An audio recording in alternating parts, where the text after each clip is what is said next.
Only 3 months since the Bucs beat the Chiefs in the Super Bowl, and Tyrann Mathieu was talking about watching the tape of that loss and how it will impact his team moving forward. Listen to what he said. I probably watched it maybe 4 or 5 times. I mean, every time I watch it, it kind of hurts a little bit more. For me, it's all about staying on top of my guys. You know, I think losses like that can kind of derail certain teams. I think for us, if we're able to kind of put it behind us but learn from it, I think it'll be one of those games that kind of build us going forward. So it's just fascinating, I think, the dynamics here of the, you know, you got the image of Tom Brady throwing the trophy, and you got Tyrann Mathieu sort of stewing in his house watching that in a dark room angry. So here's the question, okay?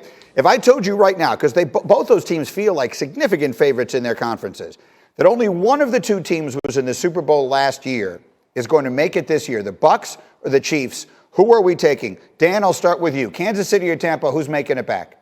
I'm taking the Chiefs. A lot of reasons, but one of the reasons is what I just heard from Tyrann Mathieu. I mean, we all correlate leadership to the quarterback position.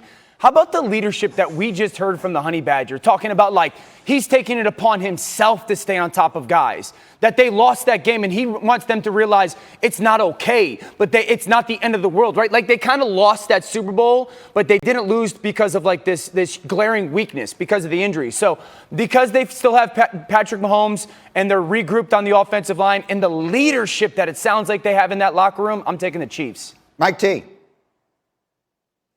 Tampa Bay. What was the difference in the game? The weak offensive line of the Kansas City Chiefs. They've added Joe Thuney, Kyle Long, but those two tackles, Eric Fisher, Mitchell Schwartz, have not been replaced. Until those tackles are solidified, I don't care if they have the U.S. Olympic track team on the outside, which they do, by the way, between Hardman and Hill. But if they can't protect Patrick Mahomes, it doesn't matter.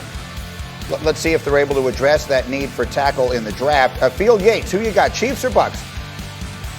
Yeah, I'll go with the Chiefs to piggyback on what Dan said. Love the leadership and the intangibles involved. And while I could make the case that the AFC's collective quarterback outlook has a brighter future for the next 5 to 10 years, I believe the NFC right now is better positioned with quarterbacks. You've got obviously Tom Brady, who we're talking about, but Aaron Rodgers and Matthew. A little later, but Orlovsky, you're next. Cowboys, 9.5 wins, more or less. All right, Tad Prescott, I'm going to say more. Mainly because, one, I got to imagine Dak Prescott is worth 3 wins, and then the 17th game gives them another opportunity to win another game. That being said, if they're going to get above 9.5, Dak will have to play better than he did in those first halves of the first 4 games. I'll say the Cowboys get over 9.5. Okay, we will see. In the meantime, what they really need is better defense, and we'll see. Last year, they were just historically awful. They allowed the second most rush yards and the most passing touchdowns in franchise history. Stephen Jones runs the show there. He had this to say yesterday on 105.3 The Fan. Certainly that's one of the goals in this draft is to improve defensively. And then, as you said, if the right guy presents himself, not unlike CD did last year, sometimes you just got to be in a situation where if he's by far the best player left on the board, then you've got to have confidence that you can make that selection. What he's talking about is how the plan last year was to go defense, and then CeeDee Lamb dropped to them when they weren't expecting it, and they grabbed him. So the question to you, Dan Orlovsky, is if they're going to go over, if the Cowboys are going to be a playoff team this year, what do they have to do with that 10th pick in the draft? They have to take a defensive lineman. It's their biggest need. It's their biggest need two-way, both skill-wise, they don't have enough good players there, and scheme-wise. Now, the conundrum for Dallas is there's probably not a player at the defensive line at number 10 worthy of that pick. And that's why the Cowboys are kind of in a tough spot. They need defensive line help. There's just not a player worthy of being selected there at 10. So you can sit there and say, we'll take one of those corners. Patrick Surtain out of Alabama, J.C. Horn from South Carolina. Likely going to be really good players. But Dan Quinn is coming from Atlanta, the ex-head coach, as their defensive coordinator. He is going to run predominantly that cover 3 defense that was notorious in Seattle. Well, the Legion of Boom partly became the Legion of Boom because the defensive line in Seattle, Cliff Averill and Michael Bennett, they had think of the San Francisco 49ers 2 years ago. That secondary played so well because of the addition of a guy like Nick Bosa. And so Dallas needs to fix their front 4 before they can ever think of allowing that secondary to play better than they did last year. Right. To your point, at 10 probably isn't the spot to do that in this draft. So Mike Tannenbaum, I'm giving you that pick. With the players who are realistically likely to be available to the Cowboys at 10. Who are you taking? I'm taking Patrick Surtain. This is the easiest decision of the draft, and I see it a little bit differently than Dan. And Dan, as a former quarterback, you know this. If you don't have enough corners, you are sent home immediately. They're going to pick you apart. Patrick Surtain opposite Trayvon Diggs, you got a real chance. He has prototypical height, weight, speed. He has production. He has great character, and he is an ideal fit. He's a plug-and-play player. He reminds me a little bit of Darrelle Revis. I think it's a no-brainer. He's a 10-year starter. Just turn the card in. How about you, Field? If we look at the players there, again, Cowboys at number 10, who are you taking? Yeah, so I was going to offer up Patrick Surtain the second as well for a lot of the reasons that Mike just highlighted. J.C. Horn from South Carolina unquestionably in that mix as well. Now, I will say this. Surtain, who you see here, has the pedigree, obviously was tested in the SEC, has won a lot of games, been a part of big moments. That could help Dallas.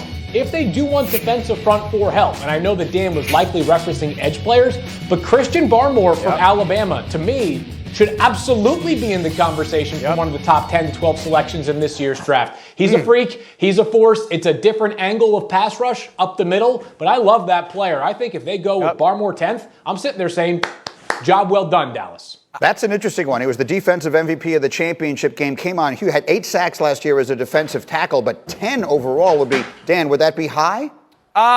Listen, I loved watching Barmore, calling Alabama games last year. I mean, especially as an interior pass rusher. I could just tell you this. The number one thing quarterbacks hate the most when it comes to defensive line play is somebody that's going to rush us in our face, that's athletic enough to push that pocket. I think Barmore has the ability to do that. I saw him do it at Alabama. And going back to the corners, listen, you can have good corners all you want. If you're going to play cover 3 against me and you don't got a pass rush, we'll rip you apart. We will absolutely gut you. So Patrick Surtain's going to be really good, and J.C. Horn's going to be really good, and Trayvon Diggs got a chance to be really good. If the Cowboys don't get a pass rush and they're going to play cover 3, they're going to get gutted by good quarterbacks. Interesting note. We got Surtain and Horn. Both of them had dads who played in the NFL, Patrick Surtain and Joe Horn, the longtime receiver, 4-time Pro Bowler. All right, so we've got that. Then I want you to hear something that was said yesterday by Tyrann Mathieu. So it's been nearly 3 months. Picks and a third. One of the biggest mistakes I made in my career was drafting Vernon Golston with the 6th pick. It was a projection. He played with his hand down. We were transitioning to 3-4. It was a bad decision with a bad process. We should have done that in the 2nd or 3rd round. You could live to fight another day. I can't imagine that Kyle Shanahan would trade up 2 1s and a 3rd not to know who they're going to take. And when you see them flying around the country, going to Ohio State last week with Justin Fields, being in North Dakota yesterday, what that says to me and what I am hearing around the league is they are not unanimous in who they want to pick, meaning John Lynch, Adam Peters, and Kyle Shanahan. And at the Jets, we had a sign in our draft room, in God we trust, for everyone else we need data. And I think what they're doing is they're checking those last boxes in terms of being very thorough. I kind of like that. All right, so Yates, and you sit there and you are talking to absolutely everybody. Give me the way you see it, because we're done now. I mean, the process, for the most part, is done. Fields had a 2nd pro day. Lance had a 2nd pro day. Mac Jones had 2 pro days. Where are we right now, 9 days from the draft, as far as where these quarterbacks should be expecting to go?